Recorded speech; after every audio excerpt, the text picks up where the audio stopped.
Assalamualaikum warahmatullahi wabarakatuh. Perkenalkan, nama saya Nurwindastari. Saya akan mempresentasikan hasil kerja saya yang berjudul Konsep Filsafat Berdasarkan Para Tokoh Pendidikan Indonesia dan Berdasarkan Para Ahli. Untuk mempersingkat waktu, marilah kita mulai. Aliran filsafat pendidikan.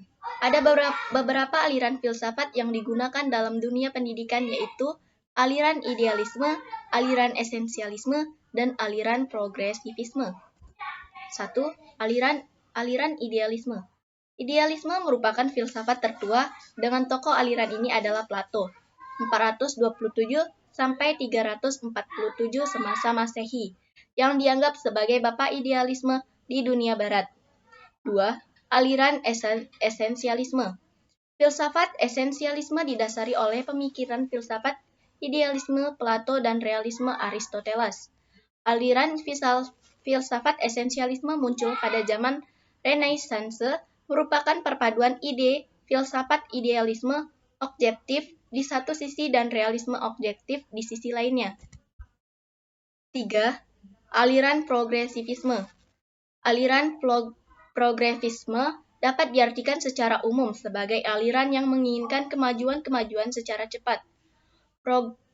Progresivisme disebut juga instrumentalisme, karena aliran ini beranggapan bahwa kemampuan intelijensi manusia sebagai alat untuk hidup untuk mengembangkan kepribadian manusia. Pengertian filsafat menurut tokoh pendidikan Indonesia. Yang pertama, Ki Hajar Dewantara. Ki Hajar Dewantara terlahir dengan nama Raden Mas Suwardi Soer Djarningrat.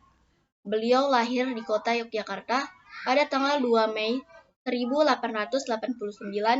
Hari kelahirannya kemudian diperingati setiap tahun oleh bangsa Indonesia sebagai Hari Pendidikan Nasional. Ki Hajar Dewantara terlahir dari keluarga bangsawan, maka beliau berhak memperoleh pendidikan untuk para kaum bangsawan. Ia pertama kali bersekolah di PLS, yaitu Sekolah Dasar untuk Anak-anak Eropa, dan melanjutkan pendidikannya di Sofia. Beliau mengatakan bahwa pendidikan yang menekankan pada aspek intelektual belaka hanya akan menjauhkan peserta didik dari masyarakatnya, dan ternyata pendidikan sampai sekarang ini hanya menekankan pada pengembangan daya cipta dan kurang memperhatikan pengembangan oleh rasa dan karsa. Jika berlanjut terus akan menjadikan manusia kurang humanis atau manusiawi. Bagi Ki Hajar Dewantara, pendidikan tidak boleh dimaknai sebagai paksaan. Kita harus menggunakan dasar tertib dan damai, tata tertib dan kelangsungan kehidupan batin.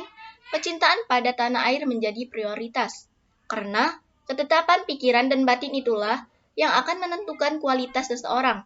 Memajukan pertumbuhan budi pekerti, pikiran merupakan satu kesatuan yang tidak dapat terpisahkan, agar pendidikan dapat memajukan kesempurnaan hidup, yakni kehidupan yang selaras dengan perkembangan dunia tanpa meninggalkan jiwa kebangsaan. 4. Kiai Haji Ahmad Dahlan. Kiai Haji Ahmad Dahlan adalah tokoh pendidikan Indonesia sekaligus pendiri Muhammadiyah. Muhammadiyah berdiri pada 18 November 1912. Dasar tujuan pendidikan Muhammadiyah yaitu ajaran Islam yang bersumber dari Al-Quran dan Sunnah Rasul dalam usaha penyelenggaraan pendidikan. Alasan yang melatar belakangi sebab-sebab munculnya gagasan modernisasi Kiai Haji Ahmad Dahlan dalam pendidikan Islam, yaitu karena lembaga pendidikan barat yang cenderung sekuler dengan menjadikan murid sekadar bisa menjadi pegawai pemerintah, serta lemahnya lembaga pendidikan yang dimiliki umat Islam yang belum mampu menyiapkan generasi yang sesuai dengan tuntutan pada zaman itu. Di dalam pendidikan dan pengajaran agama Islam, Kiai Haji Ahmad Dahlan menanamkan keyakinan dan faham tentang Islam yang utuh. 6. Dewi Sartika. Tokoh pendidikan Indonesia lain yang diberi gelar sebagai pahlawan pendidikan nasional adalah Dewi Sartika. Wanita kelahiran Cicalengka pada 4 Desember 1884 ini merupakan tokoh perintis pendidikan kaum wanita. Untuk memajukan pendidikan di Indonesia, pada 16 Januari 1904, ia membuat sekolah yang bernama Sekolah Isterio di Pendopo, Kabupaten Bandung. Sekolah tersebut kemudian direlokasi ke Jalan Ciguriang dan berubah nama menjadi Sekolah Keutamaan Isteri pada tahun 1910. Pada tahun 1912, sudah ada 9 sekolah yang tersebar di seluruh Jawa Barat. Lalu, berkembang menjadi satu sekolah tiap kota maupun kabupaten pada tahun 1920. Pada September 1929, sekolah tersebut berganti nama menjadi Sekolah Raden Dewi. 8. Hasyim Asy'ari. Kiai Hasyim Asy'ari atau disebut juga Kiai Hasyim Asy'ari lahir di Kabupaten Jombang, Jawa Timur pada 14 Februari 1871 dan wafat pada 21 Juli 1947 pada usia 76 tahun. Beliau merupakan pendiri salah satu organisasi Islam terbesar di Indonesia, Nahdlatul Ulama atau NU. Beliau adalah pahlawan pendidikan yang berhasil mendirikan pondok pesantren Tebu Ireng di Jombang, yang kemudian menjadi pesantren terbesar dan terpenting di Jawa pada abad 20. Kemudian, pada tahun 1926, Kiai Haji Hasyim Asy'ari menjadi salah satu pemrakarsa berdirinya NU, yang berarti kebangkitan para ulama. Adapun hubungan filsafat dan pendidikan. Filsafat mempunyai hubungan yang erat dengan pendidikan, baik pendidikan dalam arti teoritis maupun praktik. Setiap teori pendidikan selalu didasari oleh satu sistem filsafat tertentu yang menjadi landasannya.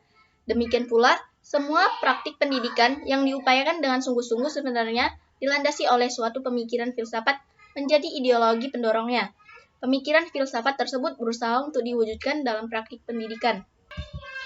Selanjutnya, Imam Barnadit mengatakan bahwa hubungan filsafat dan pendidikan dapat dibedakan menjadi dua, yaitu hubungan keharusan berfilsafat berarti mencari nilai ideal atau cita-cita yang lebih baik, sedangkan pendidikan mengkualisasikan nilai-nilai dalam kehidupan manusia.